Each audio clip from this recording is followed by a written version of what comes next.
In September 1991, shortly after the end of the Cold War, a cabal of elite bankers and intelligence spooks led by George H. W. Bush financed a $240 billion covert operations war chest through the purchase of 10-year securities that, as it happened, were scheduled to come due on September 12, 2001. Project Hammer was undoubtedly used for a wide variety of illicit intelligence operations, but mainly it was used to finance a covert economic operation against the collapsing Soviet Union, whereby unknown Western investors bought up much of the Soviet industry with a focus on oil and gas, crashing the Russian economy, looting its central bank, orchestrating what became known as the Great Ruble Scam, and a wide variety of other clandestine, state-assisted operations designed to thoroughly prevent Russia from ever contesting the U.S. as a world superpower, while in the process lining the pockets of these economic hitmen who swooped in to devour the collapsing Russian economy after the fall of the Soviet Union. A spectacular investment for all, at least until money laundering investigations began tracing all the money, or when the 10-year deadline came up and the securities became due and began the routine process of authenticity and ownership checks. Evidence shows that several federal and private investigations had already stumbled upon the Hammer Fund and were compiling evidence on it up until the 9/11 attacks. These included the Office of Naval Intelligence, or ONI, which was moved to the outer E-ring of the recently renovated section of the Pentagon that was targeted and destroyed on 9/11. According to E.P. Heidner, the ONI had been investigating crimes associated with the plundering of Russia. 39 out of the 40 people who worked in those offices were killed on 9/11, including the entire chain of command. The Pentagon's financial accounting offices in that same wing were also an obvious target, as were the passengers on board Flight 77, many of whom coincidentally held top-secret clearances and were connected with Pentagon black operations. Agents of the Office of Naval Intelligence had also been investigating financial transactions which were linked to securities being managed by those securities dealers in the World Trade Center that were also targeted. 31% of the 125 fatalities in the Pentagon were from the Naval Command Center that housed the Office of Naval Intelligence. 41% of the fatalities in the Twin Towers came from two companies that managed U.S. government securities, Cantor Fitzgerald and Eurobrokers. There were three major security brokers in the World Trade Center: Cantor Fitzgerald, Eurobrokers, and Garbin Intercapital. At 8:46 on the morning of September 11th, Flight 11 flew directly into Marshall McLennan's secure computer room in the North Tower, right below the floor on which Cantor Fitzgerald was situated. Cantor Fitzgerald was the largest security dealer in the U.S. Shortly after that, a massive explosion went off just under the FBI offices in the North Tower on the 23rd floor. Fires were reported on the 22nd floor at 8:47. There were also explosions and subsequent fires reported at Garbin Intercapital on the 25th floor and in the basement of Tower 1 as well. Shortly thereafter, at 9:03, Flight 175 hit the South Tower right below the floors on which Eurobrokers was situated. In all three cases, the explosive, fiery destruction consumed the offices and the several floors above, destroying files and trapping victims inside. In the midst of all this, Building 6 was destroyed by an explosion that took place before either tower fell. This secondary explosion took out a portion of the building which just happened to include the El Dorado Task Force's offices. The El Dorado Task Force was an interagency money laundering watchdog group responsible for coordinating all major money laundering investigations in the U.S. In the immediate aftermath of September 11th, these groups would be redirected to investigate terrorist financing. Building 6 was located directly between the North Tower and World Trade Center Building 7. While large portions of World Trade Center 6 were gutted by explosions and later by falling debris from the North Tower, the building itself did not suffer a global symmetric collapse at near freefall acceleration as did Buildings 1, 2, and 7. FEMA photographer and 9/11 whistleblower Kurt Sonnenfeld took some interesting pictures of the U.S. Customs vault in the basement of World Trade Center 6, which was found completely empty and left with the door wide open. All of its contents appear to have been looted during the attacks. There is also evidence that gold was being looted from the vaults beneath World Trade Center 4. There were several early reports of a 10-wheel truck packed with stolen bullion caught fleeing World Trade Center 5 when the vehicle had become stuck on a collapsed ceiling brace, forcing the driver to flee the scene. Many researchers have stumbled across one or two of these anomalies from time to time, the empty vaults, the secondary explosions, the fireproofing upgrades on the exact floors coinciding with failure and impact in the towers, the suspicious power downs and evacuation drills, the World Trade Center tenants and security firms like AIG, Marsh & McLennan, and Kroll, and their close ties with the intelligence community, etc., etc. These anomalies are not unrelated, but nevertheless became lost inside the chaos of that September morn, the aftermath, and subsequent cover-ups. Okay, so what does all this mean? Overall, a critical mass of brokers from the major government security brokerages in the Twin Towers had to be eliminated to create chaos in the government securities market. A situation needed to be created wherein $240 billion of covert securities could be electronically cleared without anyone asking questions, which happened when the Federal Reserve declared an emergency and invoked its emergency powers that very afternoon. On September 14th, the Securities and Exchange Commission declared a national emergency and for the first time in U.S. history invoked its emergency powers under the Securities Exchange Act Section 12K and eased regulatory restrictions for clearing and settling security trades for the next 15 days. These changes would have allowed the estimated $240 billion in covert government securities to be cleared upon maturity without the standard regulatory controls around identification of ownership. The towers needed to be demolished to create a big enough mess that the illicit activities taking place behind the scenes that morning could be hidden in the confusion of that day. Okay, now let's talk a little bit about who did it and how. 9/11 whistleblower Richard Andrew Grove was a software salesperson for a company called Silverstream. Silverstream's technology was on the cutting edge of internet solutions, offering software to web-enable the critical business functions of Fortune 500 companies, basically integrating and making available on the web the disparate legacy applications and mainframes while simultaneously streamlining workflow and traditional paper processes, with an end result being a lower cost of operation and more efficient transactions. Silverstream had built internet transactional and trading platforms for Merrill Lynch, Deutsche Bank, Bankers Trust, Alex Brown, and Morgan Stanley, to name a few. Leading up to 9/11, Silverstream was designing specialized accounting software for a major client, Marsh & McLennan. Marsh is the world's largest insurance brokerage and was located right below Cantor Fitzgerald in the North Tower. Approximately 295 Marsh employees were murdered that morning, along with other innocent victims and employees who either knew too much or too little about their chosen work environment. But most importantly, Silverstream provided a specific type of connectivity that was used to link AIG and Marsh & McLennan, the first two commercial companies on the planet to employ this type of transaction. What then were Marsh and AIG doing, and why did they need to leverage technologies that no other commercial entity on the face of the earth needed to use to conduct business? The recovered hard drives from the World Trade Center, combined with Richard Grove's testimony, give us some intriguing clues. Grove discovered that Silverstream was overbilling Marsh to the tune of $7 million extra for fictitious and unneeded hardware. He also became aware of an exploitable flaw in the accounting software that had been sold to a variety of Marsh's clients and partners. When he brought this up to his superiors at Silverstream and others at Marsh, he was told to keep quiet and not to worry about it. But other friends of his at Marsh were also getting concerned and began documenting what was going on and raising concerns within the company.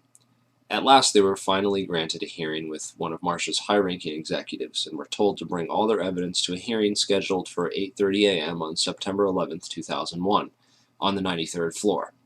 The high-ranking member of Marsh, who Grove did not name, would participate via teleconference from the safety of his home, while Marsh employees and potential whistleblowers, Gary Lasko, Catherine Lee, Ken Rice, Richard Breuhardt, and John Olzhofer, would die in the meeting room in the North Tower with all their evidence when American Airlines Flight 11 would impact that very section of the building. Richard Grove fortunately got stuck in traffic that morning and didn't make it. Computer hard drives recovered from the World Trade Center show a spike in suspicious transfers that took place within the World Trade Center as the 9/11 attacks were unfolding. Richard Grove is convinced that these suspicious money transfers were performed electronically using Silverstream software, and that the overbilling of Marsh was hush money for the operations. It would certainly have helped clear up that $240 billion in securities and make it look like any of those companies might have done it. The recovered hard drives and financial transactions from 9/11 all show clear evidence that something was going on that morning. Marsh's CEO at the time was Jeffrey Greenberg, the son of Maurice Greenberg of AIG. Most insurance companies were hurting badly in late 2001 after $40 billion in insurance settlements had been paid out for the devastation caused by the 9/11 attacks. Yet one insurance company did not suffer quite the same losses as the other companies did. American International Group, or AIG as it turns out, is much more than an insurance company. With its long ties to the intelligence community, AIG was founded by OSS operative Cornelius V. Starr, 2 R's, the uncle of Clinton's friend Kenneth Starr. AIG currently operates a complex network of shell companies and other entities which operate internationally and have been used for clandestine intelligence gathering and other covert activities for decades. The company that ran security in the World Trade Center, Kroll Associates, was owned by AIG. The CEO of AIG on 9/11 was a guy named Morris Greenberg, who was actually nominated for the position of Director of Central Intelligence after he authored a report for the Council on Foreign Relations, of which he's a high-ranking member, where he advocated that FBI and Drug Enforcement Agency agents operating abroad should not be allowed to act independently of either the ambassador or the CIA, lest pursuit of evidence or individuals for prosecution cause major foreign policy problems or complicate ongoing intelligence and diplomatic activities. Of course, this type of policy is essentially a continuation of things like Executive Order 12333 and the CIA-assisted Contra cocaine trafficking that went on as an immediate result. These backdoor agreements open the floodgates for government drug money laundering and narco-trafficking. Former LAPD narcotics detective turned whistleblower Michael Rupert has written a series of excellent articles documenting AIG's involvement in drug money laundering, undoubtedly revealing yet another motive for the invasion of Afghanistan, a country which currently produces over 90% of the world's heroin supply. Drugs are arguably the most profitable commodity on the entire international market, and drug money was undoubtedly a motive behind the invasion of Afghanistan and consequently the 9/11 attacks.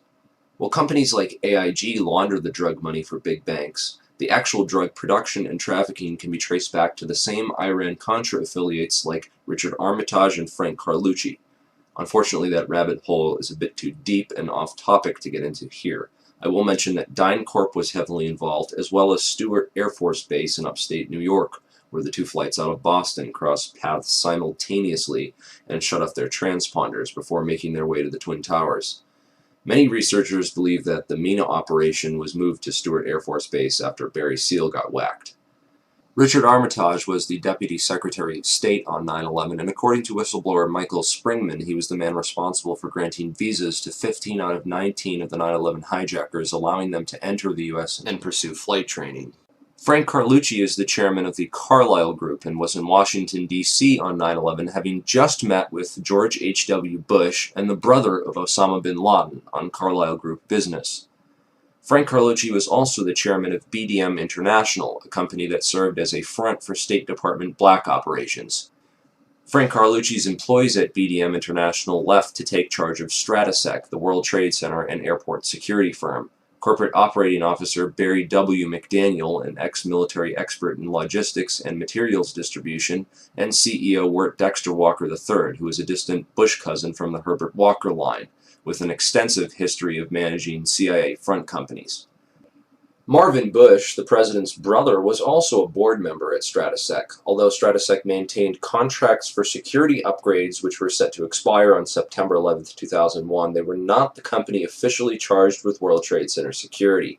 This role was assigned to a risk management firm called Kroll Associates. Kroll's chairman, Jerome Hauer, was a longtime personal friend of ex-FBI counterterrorism expert John O'Neill and was responsible for O'Neill's appointment as head of security for the World Trade Center just a few days prior to the 9/11 attacks. O'Neill was the world's leading expert on Osama bin Laden and al-Qaeda and was a potential 9/11 whistleblower with hard evidence of White House complicity in the protection and shielding of the 9/11 hijackers from all means of federal investigation. Al-Qaeda hijacking suspects were flagged by the Able Danger terrorist tracking program, which was also shut down by the White House.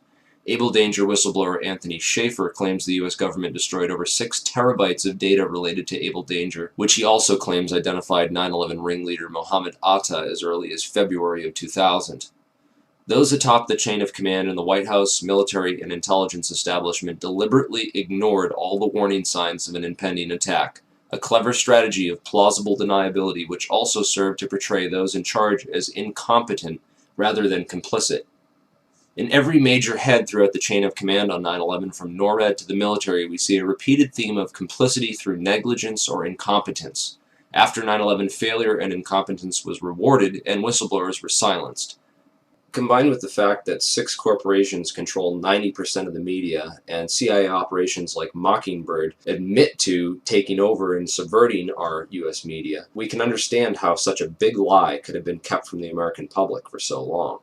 But if you stop and take the time to do your research, you'll find all the evidence is there, hidden beneath a mountain of disinfo and lies.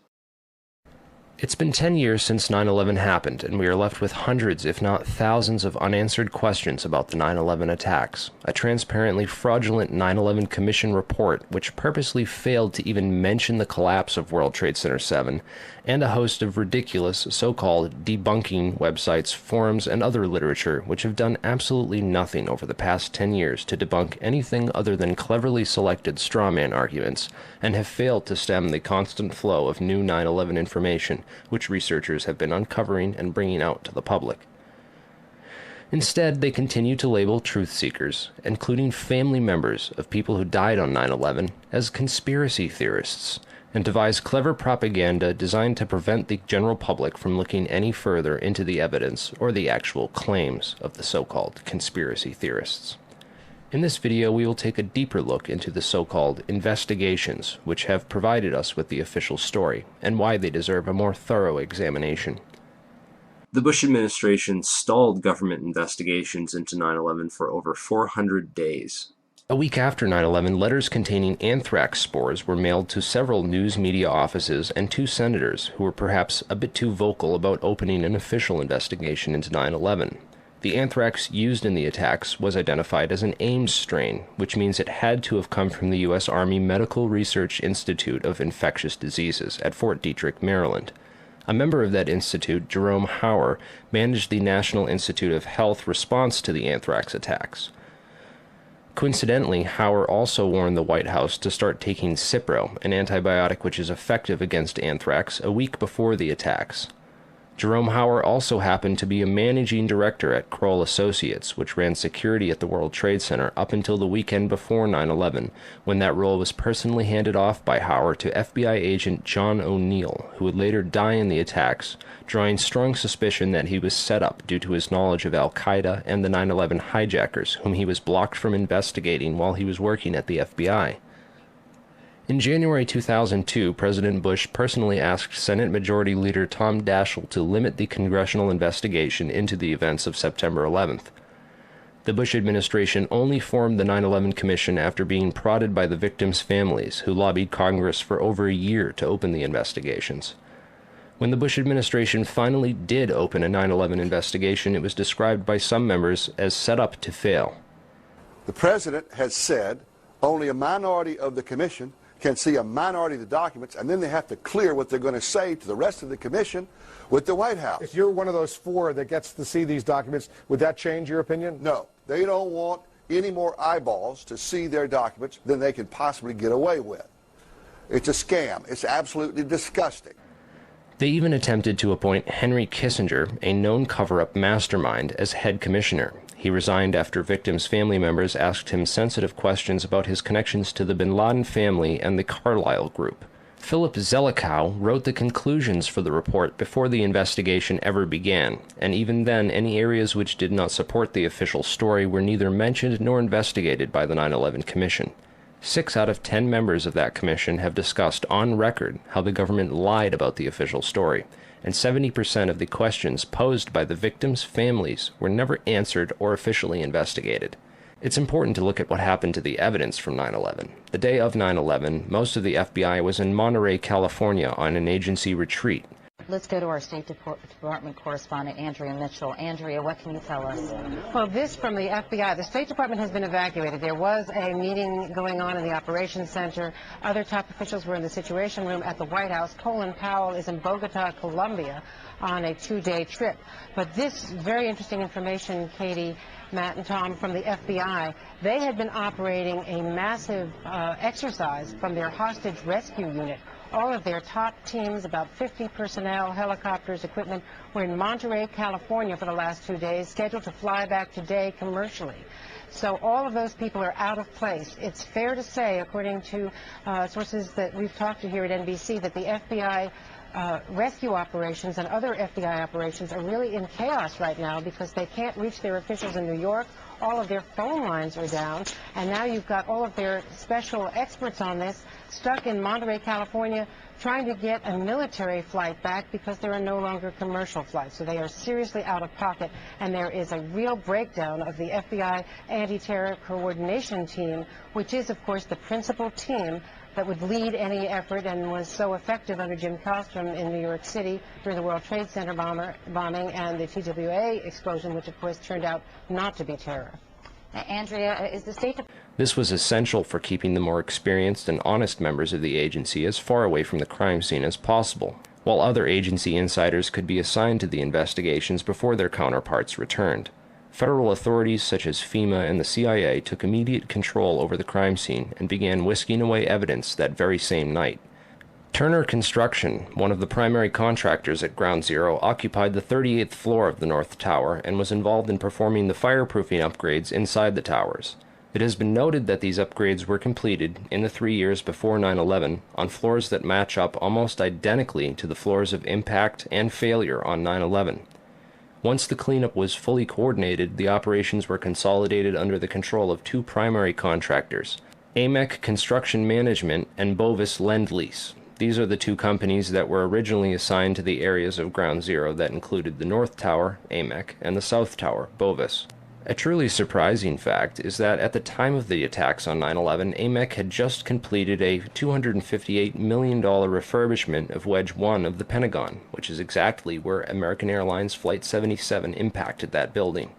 Arguments over the size of the hole of the Pentagon and whether it was a plane or a missile are, in my opinion, a convenient distraction from the much bigger picture of why that section of the building was targeted and by whom. On September 10, 2001, Secretary of Defense Donald Rumsfeld announced that $2.3 trillion in unadjusted funds were missing from the Pentagon budget. The very next day, the offices whose responsibility it was for tracking that money down were destroyed when American Airlines Flight 77 impacted that very section of the building. The only off-site backup for the Pentagon's black budget financial records was a secure federal office building in the World Trade Center complex. Strangely, it too was destroyed on 9/11. World Trade Center 7 was the largest CIA headquarters outside of Langley, Virginia, and housed offices involved in several large-scale federal investigations into massive stock market and accounting fraud. Not surprisingly, World Trade Center 7 was the first to be cleaned up and the evidence destroyed at Ground Zero. So if the Twin Towers in Building 7 were brought down in a controlled demolition, and the scientific evidence points to nanothermite, then who could have produced this, and who could have put it in the buildings, and how did they get it there? In the impact zone of the North Tower was a company called Marsh & McLennan, which at the time was the world's largest insurance brokerage company. One of Marsh's executives was a guy named L. Paul Bremer, who was also the chairman of the Congressional National Commission on Terrorism from 1999 to 2000, and the U.S. Ambassador at Large for Counterterrorism from 1986 to 1989. Instead of going to work on the day of 9/11 and dying inside the towers with hundreds of his employees, Bremer decided to go on MSNBC and tell the world that Osama bin Laden was behind the attacks and possibly Iraq and Iran, and then he demanded the most severe military response we can come up with. L. Paul Bremer was called away from Marsh in 2003 to become the Iraq occupation governor, a role he has been widely criticized for. So Bremer not only worked inside the buildings, but had offices directly in the impact zone of the South Tower where Flight 175 would hit. He missed work on 9/11 to give us the official story on national television, and went on to be the Iraq occupation governor. You really can't get more connected to 9/11 than that. Oh wait, you can, sorry. I forgot to mention that Bremer was also the former manager for Kissinger Associates. He was a member of the board for Akzo Nobel, the parent of International Paint Company, which produced a fireproofing application for skyscrapers called Interchar. Bremer was also on the International Advisory Board for the Japanese mining and machinery company Komatsu, which at the time had been involved in a joint venture agreement with Dresser Industries, the oil services intelligence front where Prescott Bush Sr. and George H.W. Bush got their start with Neil Mallon. Anyway, the Komatsu Dresser mining division operated from 1988 to 1996 1997, and in July 1996 it patented a nanothermite demolition device that could, quote, demolish a concrete structure at high efficiency while preventing a secondary problem due to noise, flying chips and dust, and the like. As many of you know, residues of thermite, a highly energetic chemical mixture, have been confirmed in samples of World Trade Center dust, and the use of thermite at the World Trade Center was also revealed by environmental data. See the description for more links and sources. Scientific Applications International Corporation, a defense contractor with expertise in thermite-related technologies, played a large part in the NIST World Trade Center investigation. A few other names and companies inside the Twin Towers also worthy of further investigation include Craig Stapleton, who is married to Bush's cousin Dorothy Walker Bush. Stapleton was the president of Marsh Real Estate Advisors from 1982 to 2001. He was a member of the board of directors for Cendant, that was charged with massive accounting fraud in 1998, and went on to join Winston Partners, a privately owned investment firm founded in 1993 and led by George W. Bush's brother Marvin. Other very powerful and well-connected people worked in senior management at Marsh. These included Stephen Friedman, a senior principal at Marsh Capital and former partner at Goldman Sachs, who later became George W. Bush's top economic advisor. Friedman was also a member of the Brookings Institution, the Bilderberg Group, the Foreign Intelligence Advisory Board, and the board at In-Q-Tel, the investment firm founded by the CIA in 1998.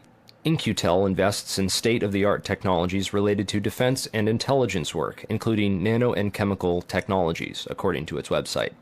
In another interesting coincidence, Friedman belonged through Cornell University to a secret society called Quill and Dagger, the membership of which includes Paul Wolfowitz, Sandy Berger, and Stephen Hadley.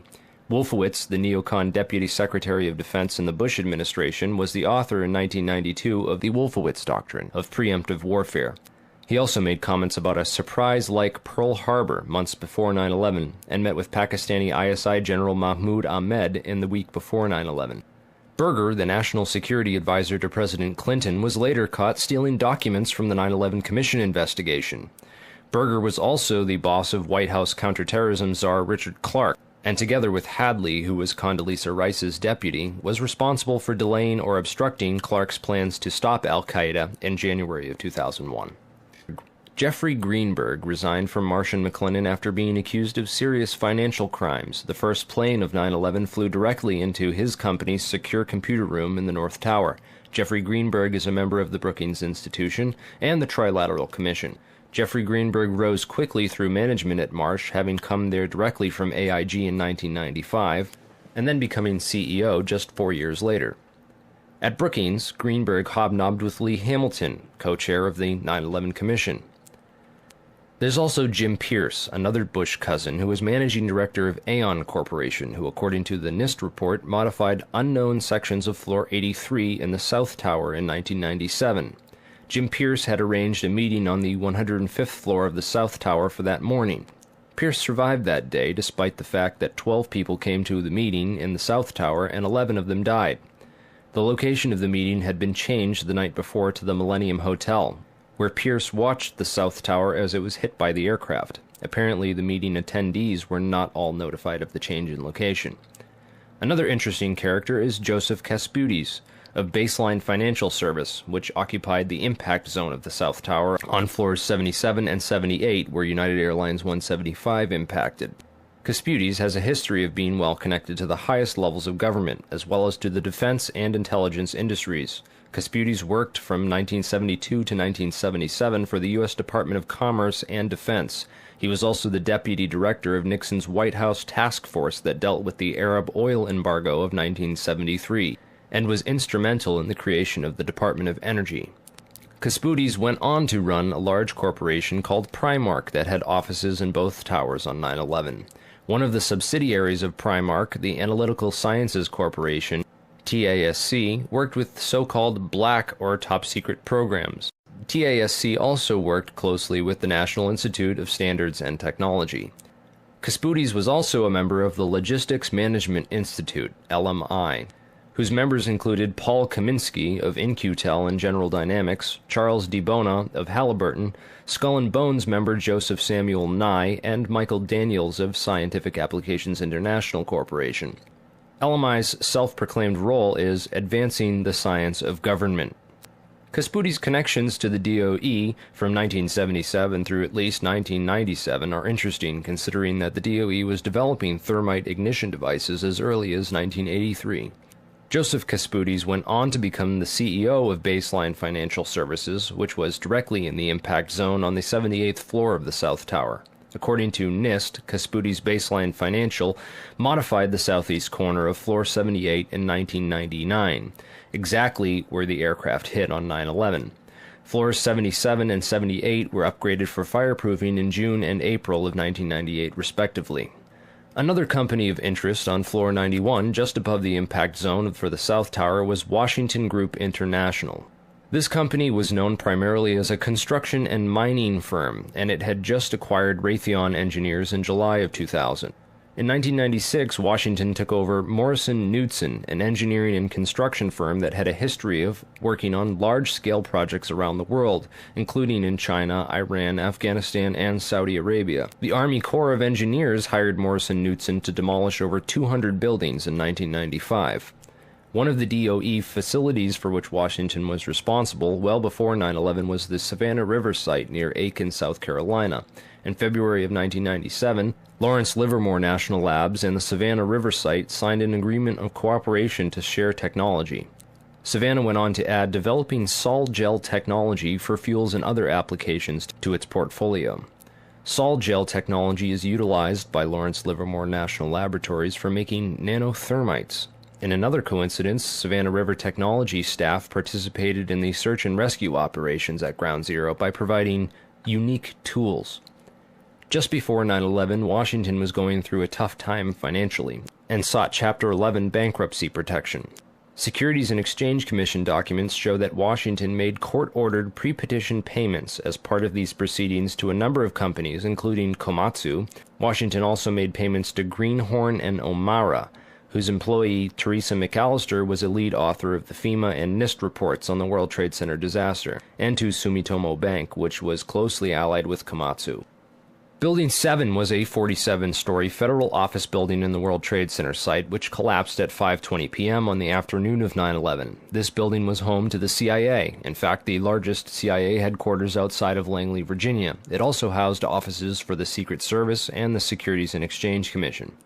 One of the most interesting tenants, however, was then Mayor Giuliani's Office of Emergency Management and its Emergency Command Center on the 23rd floor.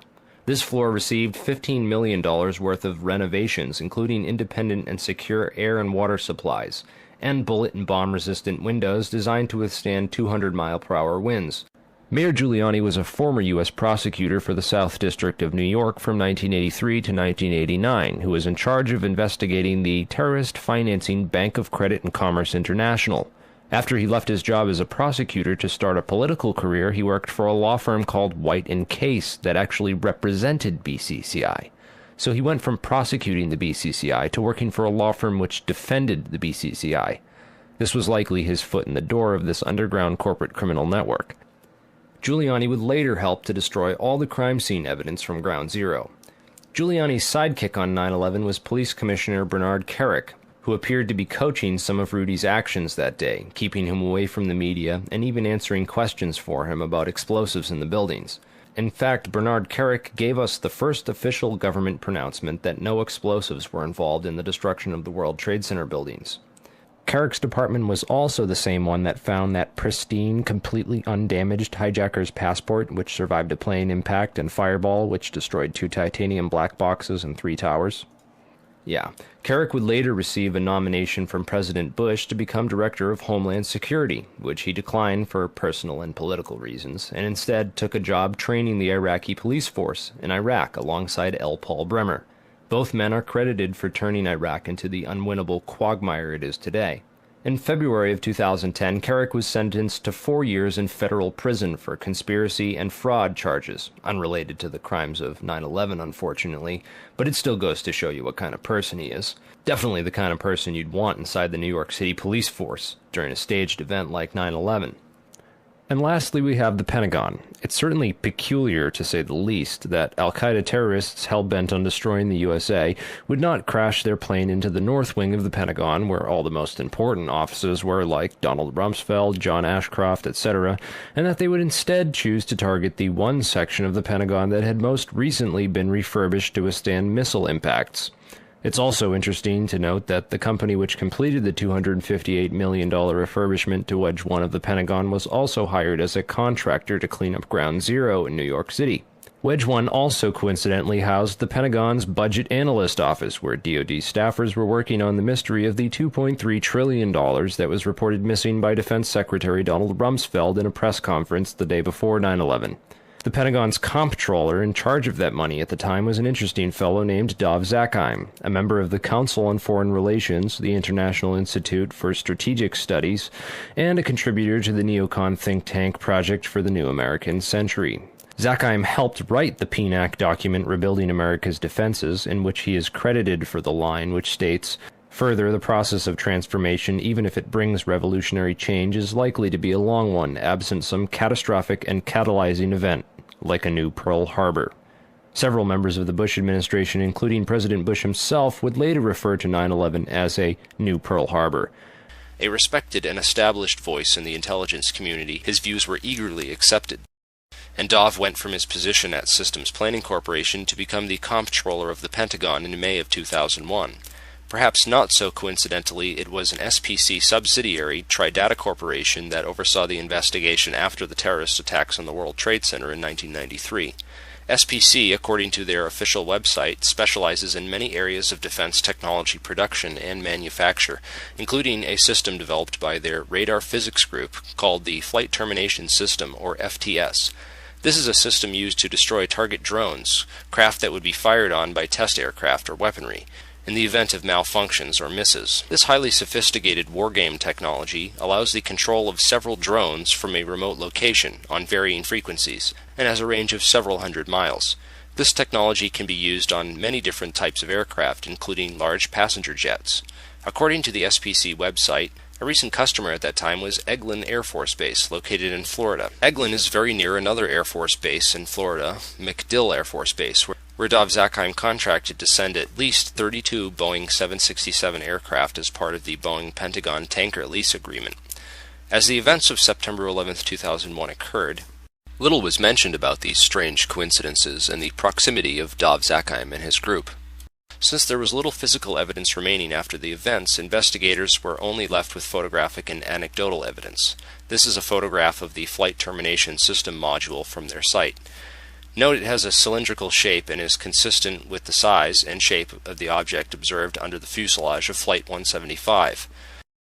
The Boeing lease deal involved the replacement of the aging KC-135 tanker fleet with these smaller, more efficient Boeing 767s, which were to be leased by Dov Zakheim's group. The planes were to be refitted with refueling equipment, including lines and nozzle assemblies. In this enlargement of Flight 175, we can clearly see a cylindrical object under the fuselage and a structure that appears to be attached to the right underside of the rear fuselage section.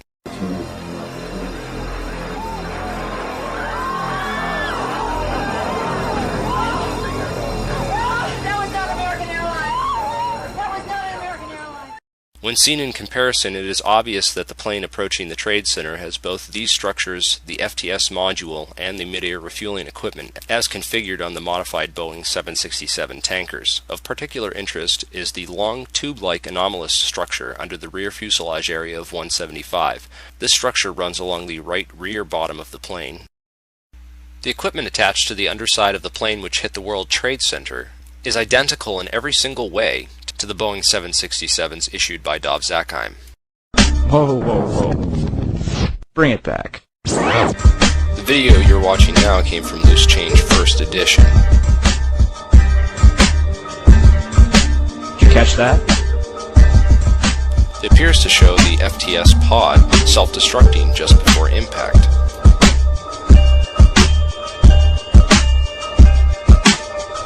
Also, notice that the flash is reflected in the fuselage of the plane. The flash is also present in footage taken by Evan Fairbanks, Jennifer Spell, CNN.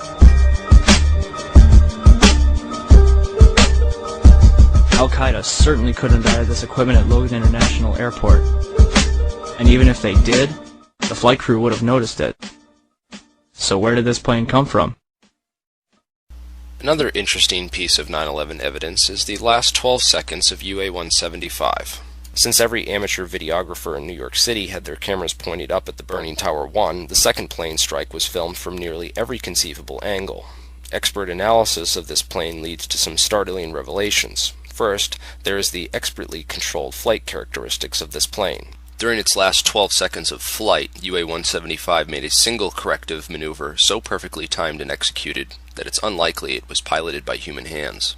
One of the things that jumped out at me when I looked at the footage of the video of Flight 175 as it went into the World Trade Center is it appeared to me that there was something on the under fuselage of that aircraft that did not belong there, at least not with a commercial airliner.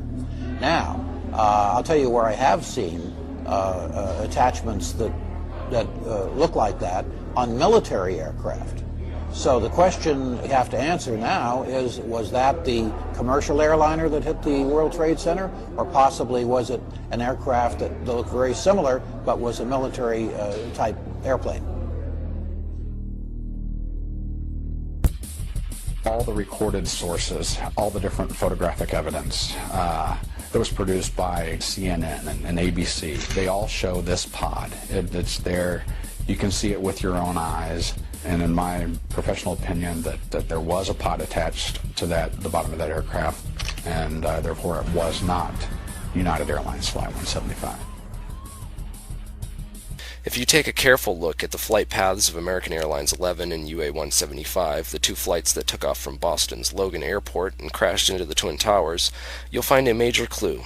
Not only did both these planes cross paths directly over Stewart Air Force Base, but they did so at the exact same time. Another odd synchronicity is Flight 93, which had been sitting on the tarmac delayed at the airport for nearly 40 minutes with no explanation. Originally scheduled to take off at 8:01 a.m., it was delayed until the moment that Flight AA-11 crashed into the North Tower at 8:43 a.m. Another interesting piece of evidence that ties Stewart Air Force Base to the center of this 9/11 conspiracy is the white mystery planes spotted over Washington and the Pentagon. Through careful investigation, we've been able to map out the flight paths of these two ominous aircraft, which have been identified as E-4Bs, a type of aircraft that the military uses as mobile command posts. What concerns me is that both of these aircraft took off from and landed at Stewart Air Force Base. Another interesting coincidence I found was that Flight 93 turned around directly over Hopkins Airport, and Flight 77 turned around directly over Tri-State Airport. Webster Tarpley has done some of the most thorough research into the wargame exercises that were taking place on the day of 9/11. But this white mystery plane, the Doomsday plane, what was it doing over the Pentagon and the White House on 9/11? Who was flying in that plane? What were they doing? Being the comptroller for the Pentagon and the chief financial officer, you have to kind of wonder what Dov Zakheim was doing on 9/11. And what his connections were to the $2.3 trillion that were missing from the Pentagon the day before 9/11. If anything, the individuals and organizations outlined in this video are at least as suspicious as the 19 hijackers themselves. They have nothing on us. Why don't you? Book 'em, Dano.